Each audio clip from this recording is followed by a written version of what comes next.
Bonjour, nous démarrons aujourd'hui une petite série de vidéos pour vous donner des idées pour faire des apéritifs gais, bons et santé.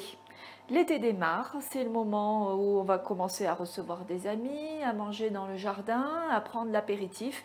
Et souvent l'apéritif ça va être quoi? Cacahuètes salées, chips, beau.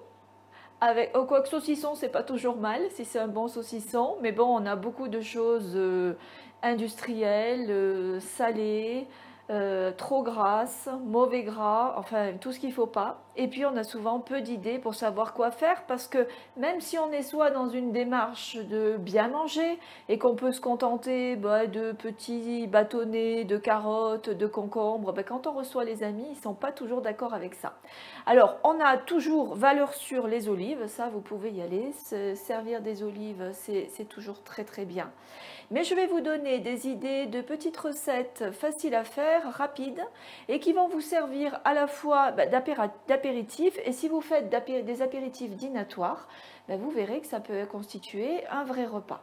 Alors aujourd'hui nous allons commencer par deux recettes rapides avec en plus des fruits et des légumes de saison. Aujourd'hui ça sera des légumes, je vous proposerai des recettes avec des fruits aussi si vous voulez faire du sucré salé. Alors là nous allons utiliser pour la première recette un melon et du fenouil. Nous allons faire un gazpacho de melon anisé au fenouil. Deuxième recette, je vais vous proposer de faire un petit houmous de courgettes. Alors ça, c'est très rapide parce que les courgettes sont crues au sésame. Donc ça, c'est joli à présenter. Vous pourrez mettre les deux recettes dans des petits verres, des petites verrines, ou alors mettre dans un bol au milieu de la table et chacun va faire trempette dedans. Alors, on commence par le gazpacho. Alors, gazpacho de melon, évidemment, on choisit un melon bien mûr. Alors là, j'ai un melon, c'est un cantaloupe. Donc melon orange, mais on peut aussi bien utiliser des melons verts ou du melon jaune, peu importe. Ah, j'ai pas pour mettre les graines. Alors nous allons évider notre melon, le mettre dans le blender et pendant ce temps, je vais juste décrudir le fenouil. Juste, j'ai une casserole d'eau bouillante derrière moi. Je vais le plonger 1 minute dans l'eau bouillante juste pour le décrudir. C'est-à-dire que c'est pas un gazpacho, donc c'est avec des légumes crus. Simplement, si vous avez un blender qui n'est pas assez puissant, c'est assez dur le fenouil, donc il risque d'avoir du mal et vous allez avoir des morceaux dans votre gazpacho. Donc juste vous le plongez 1 minute dans l'eau bouillante et ça va suffire pour l'attendrir. Voilà. Alors pendant ce temps, on évite le melon et on va déjà le placer dans le bol du blender. Alors les proportions, c'est à peu près pour un melon de la taille de celui que j'ai là, je ne l'ai pas pesé, vous voyez un melon moyen, la taille d'un cantaloupe, ils sont tous à peu près pareils en principe. Vous prenez, si vous avez un gros bulbe de fenouil, entre la moitié et les 2/3. Moi j'aime bien quand c'est bien anisé, donc je mets les 2/3 du bulbe de fenouil. Si vous ne voulez pas que ça soit trop fort en goût d'anis, à ce moment-là, vous mettez que la moitié. Et si vous aimez beaucoup le goût de l'anis, vous pouvez aussi renforcer avec un petit peu de graines d'anis. Il sent bon, c'est un vrai bonheur. En plus, je suis en 2e jour de jeûne. Alors, les odeurs, je ne vous dis pas. Et ouais, en plus, je ne vais pas le manger. Pas tout de suite. Bon, moi, mon blender est petit. Peut-être pas tout faire en une fois. On va s'arrêter là. Je vais égoutter le fenouil. Voilà, je l'ai rafraîchi. On va le couper et on va tout mettre dans le blender.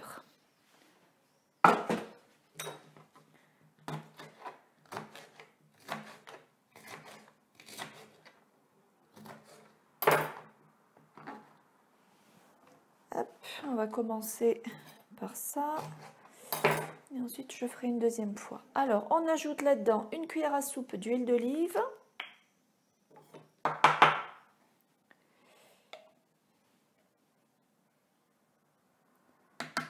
Du sel, du poivre.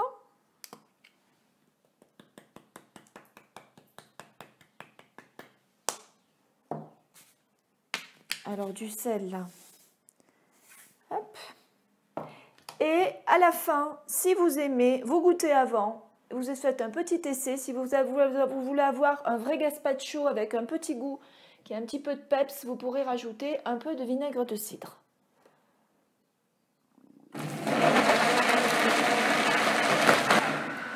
Et voilà, vous voyez, vraiment rapide, rapide. Alors moi j'ai des verres un petit peu grands, mais vous pouvez faire des toutes petites verrines. Bon, alors, on termine avec la deuxième partie. Si vous avez un grand blender, vous n'aurez pas mon souci. Vous pourrez tout faire en une seule fois. Donc, sel, poivre. Et un petit peu d'huile d'olive, un petit peu moins que tout à l'heure. Hop. Allons-y.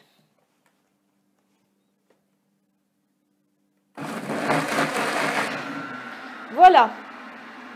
Normalement, le liquide du melon suffit pour avoir quelque chose de suffisamment onctueux et liquide. Si vous trouvez que c'est trop épais, mais vous pouvez ajouter un petit peu d'eau. Alors, moi je préfère pas parce que pendant les apéritifs, ben déjà on est déjà en train de boire. Donc avoir en plus quelque chose à boire en plus, c'est trop. Donc c'est plus intéressant d'avoir quelque chose d'un peu plus onctueux, d'un peu plus épais. Par contre, ce que vous pouvez faire pour agrémenter, vous pouvez ajouter quelques petits dés de fromage frais de chèvre ou de brebis au-dessus des petits verres. Vous pouvez, alors si vous ajoutez du vinaigre de cidre pour donner un petit peu plus de peps, pour la quantité qu'on a fait là, c'est-à-dire un melon, les 3/4 d'un bulbe de fenouil, vous allez ajouter, commencer par une cuillère à café de vinaigre de cidre et vous goûtez. Et si vous voulez un petit peu plus, vous en rajoutez un petit peu plus. Mais normalement, une cuillère à café, ça devrait suffire. Voilà, première recette pour un apéritif sympa santé.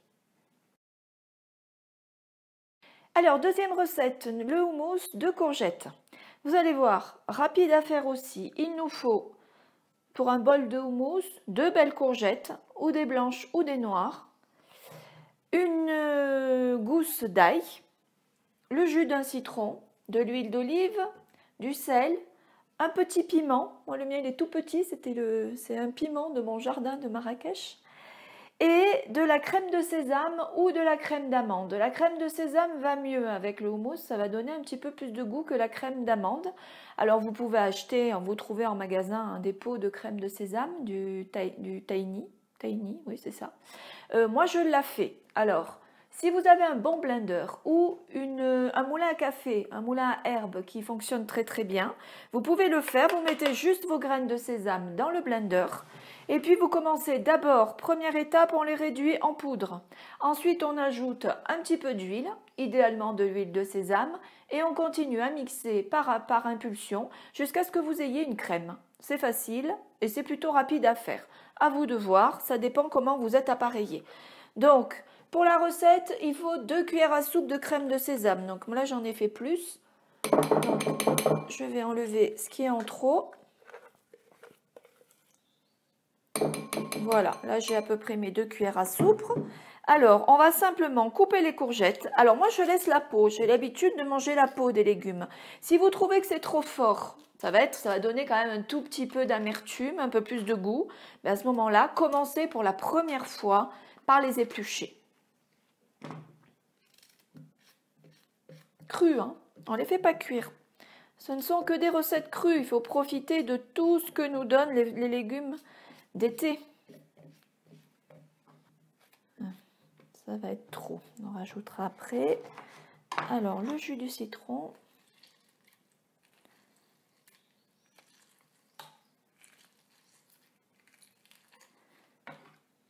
Alors, selon la qualité de votre blender, il va falloir peut-être que le jus du citron ne suffira pas pour amorcer et commencer à mixer. À ce moment-là, vous ajoutez un tout petit peu d'eau au fond du mixeur pour commencer à mixer vos légumes. Le piment, il est très très fort, donc je mets juste un petit bout et une gousse d'ail. Voilà, c'est une grosse gousse d'ail.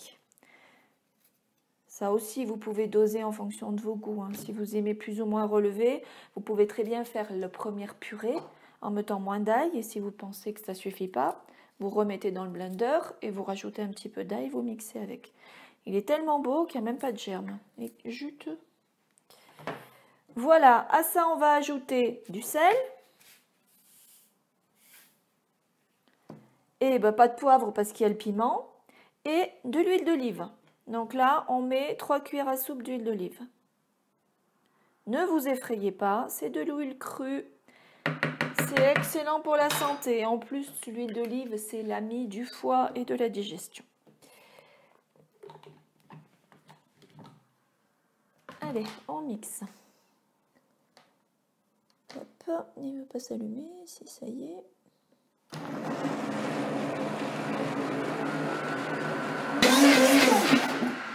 Voilà.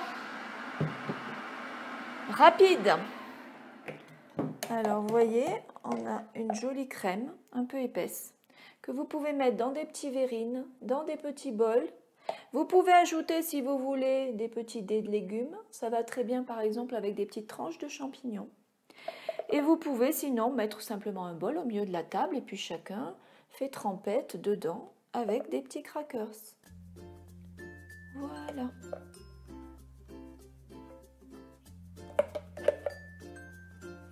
Voilà, 2 recettes faciles et vraiment sympas pour accompagner un apéritif santé.